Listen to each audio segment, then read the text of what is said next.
Should you spank your kids right now?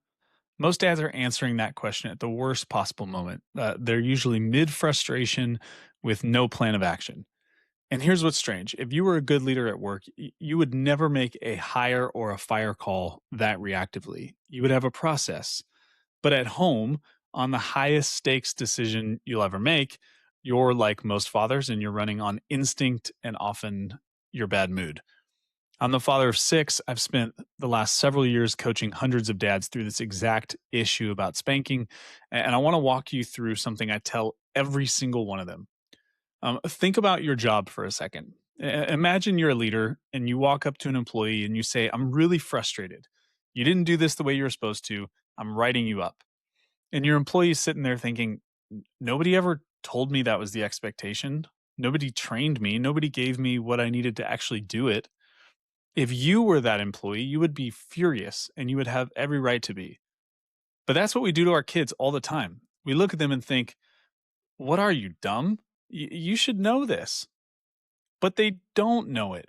You've had 30 years to learn what a normal adult does. They've had 5. It's the curse of knowledge, and it's not their fault. Here's what's underneath the surface for most dads, and I have felt this too. It's 9 o'clock at night, the house is finally quiet, and you're lying there in bed and thinking to yourself, I have become a tyrant in my own home.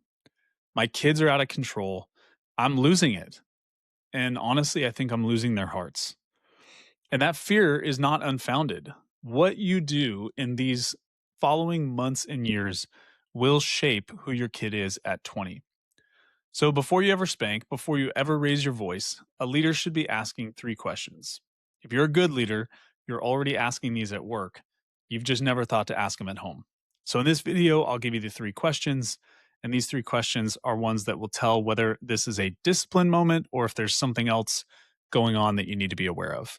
So for question 1, most of what we call disobedience is actually a kid operating without a clear standard.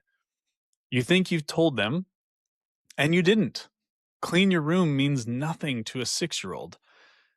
Get ready.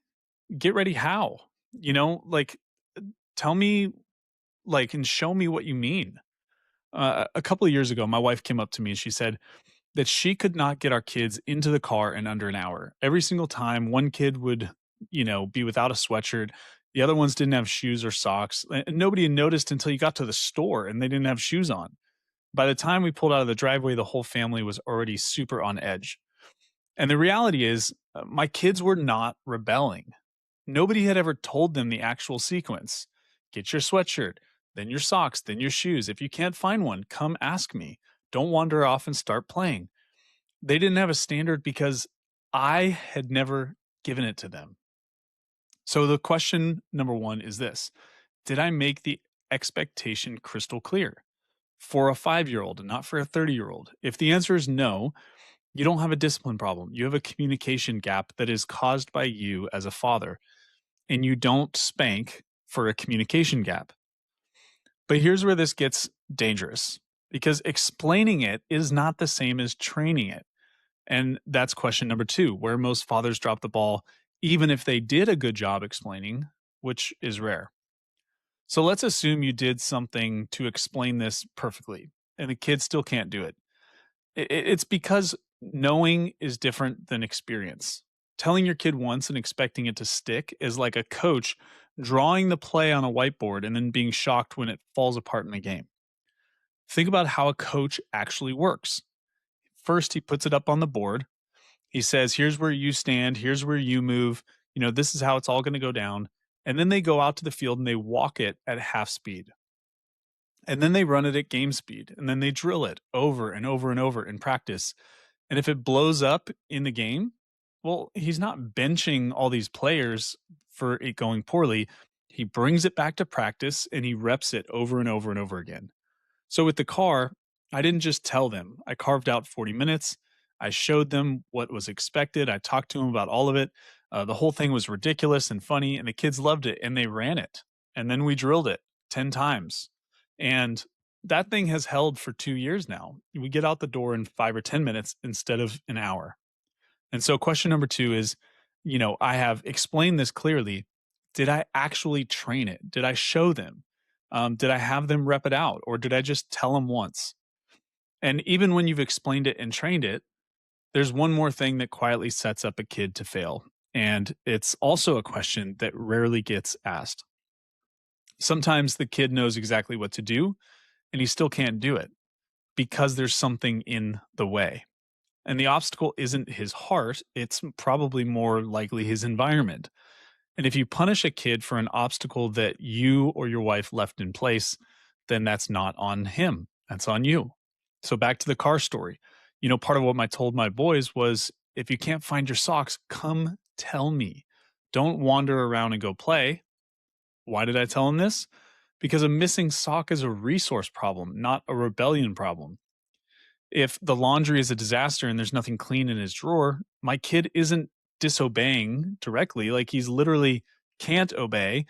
And unless I've explicitly told him to come to me for help, then he's going to wander off and do what a 6-year-old does and get distracted. Or maybe he's having a discipline problem because he didn't get a snack or didn't get a good night's sleep that night. These are resourcing challenges that make follow through a lot harder for your kids. And so if you've kept a kid up late for a family event or a party, or they've been out all day with you and you haven't had a snack for them, like you have to expect some additional challenges. And these are rarely times where discipline is appropriate. So, question number 3, was the path to obedience actually open? Did I remove the obstacles or am I about to punish my kid unnecessarily? So, should you spank? Here's the honest answer: there's a place for it. There are moments where real intensity and discipline are warranted, and I'm not going to pretend otherwise. But what I've found in my home and in hundreds of others is a father who runs these 3 questions first needs to spank dramatically less than the average dad. Counting, yelling, spanking, those are usually tools that we reach for when training has not happened. Most of what looks like a spanking moment is actually a training moment where we as fathers are supposed to coach our kids and we drop the ball. So train more and you'll find that you have to discipline far less. So that's the 3 questions. Before you correct your kid, ask, did I explain it? Did I train it? And did I resource them? If the answer is no to any of those 3, it's not a discipline moment, it is a coaching moment. And by now, hopefully you are seeing the bigger thing. The skills that you already have, that you already use at work, clarity, training, systems, leadership, all that stuff, most of them map straight over to how you lead your home, with some important caveats and adjustments, obviously, because your home isn't your company and your kids aren't your employees, but the core competence is already there. You already have it.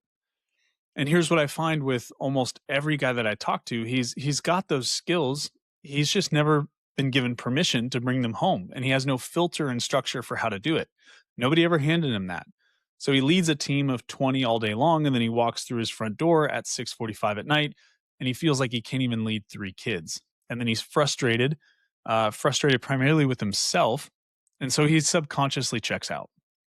That's what the playbook is for that I've put together. It's 8 plays, a full operating system that you install at home that takes the skills you already have and aims them at your house so that you can show up as a world-class father, a spiritual leader, the actual head of your home without sacrificing success that you've built at work. It's free and the link is in the description. Please enjoy it. So the next time you're frustrated considering spanking, slow down, ask yourself those 3 questions and determine if this is a discipline opportunity or a training opportunity. This will change the game for you and your family and your household forever. Until next time, rule well.